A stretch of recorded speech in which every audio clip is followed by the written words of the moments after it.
Hi friends, இன்றைக்கி நம்ம எப்படி செயின் ஸ்டிச் போடலாம் அப்படின்னு பார்க்க போகிறோம். அதுக்கு நான் இப்போ கோல்டன் ஜரி த்ரெட் எடுத்திருக்கேன். இப்போ கோல்டன் ஜரி த்ரெட்டை இந்த மாதிரி ஒரு நாட் போட்டுக்கலாம். இந்த மாதிரி கையில் சுற்றி இந்த மாதிரி ஒரு முடிச்சு போட்டுக்கலாம்.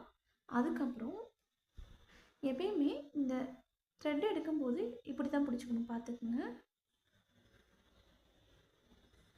இந்த மாதிரி பிடிச்சிக்கணும். இந்த பாருங்கள், நீடில்ல இந்த மாதிரி ஃபஸ்ட் டைம் எடுக்கணும் கீழே விட்டு. சரி, வாங்க இப்போ பார்க்கலாம். இந்த மாதிரி அயன் நீடில் எடுத்திருக்கேன். இந்த அயன் நீடில் உள்ளே விட்டு நம்ம த்ரெட்டை அப்படி மேலே இழுக்கணும். ஓகேவா ஃப்ரெண்ட்ஸ்? அதே மாதிரி பேக் ஸ்டிச் ஒன்று போட்டுக்கணும்.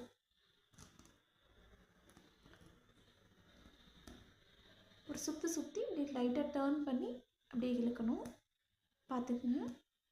ஒரு குத்தி கீழே ஒரு சுற்றணும். லைட்டாக டேர்ன் பண்ணி மேலே இழுக்கணும். பாருங்கள், லைட்டாக எடுத்து ஒரு குத்தி கீழே ஒரு சுற்றணும். லைட்டாக டேர்ன் பண்ணி இழுக்கணும்.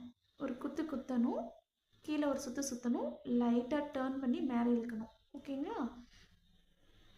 எந்த சைடு குத்துறமோ அதுக்கு நேராக அந்த ஊசியோட ஹூக் பார்ட் இருக்கணும். பார்த்துக்குங்க. ஒரு குத்தி ஒரு கீழே ஒரு சுற்றி அப்படியே லைட்டாக டேர்ன் பண்ணி இழுக்கணும். நம்ம எந்த டைரெக்ஷனில் போடுறோமோ அந்த டைரெக்ஷனில் அந்த ஊசி முனை இருக்கணும். பாருங்கள், ஒரு குத்தி ஒரு டேர்ன் பண்ணி அப்படியே இழுக்கணும்.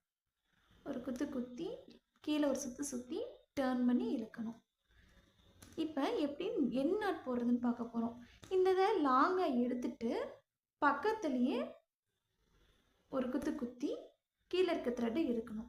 இந்த மாதிரி எடுத்துட்டு ஏற்கனவே இருக்க த்ரெட்டை இந்த ஹூக் பார்ட்டில் எடுத்து பிடிச்சிக்கணும்.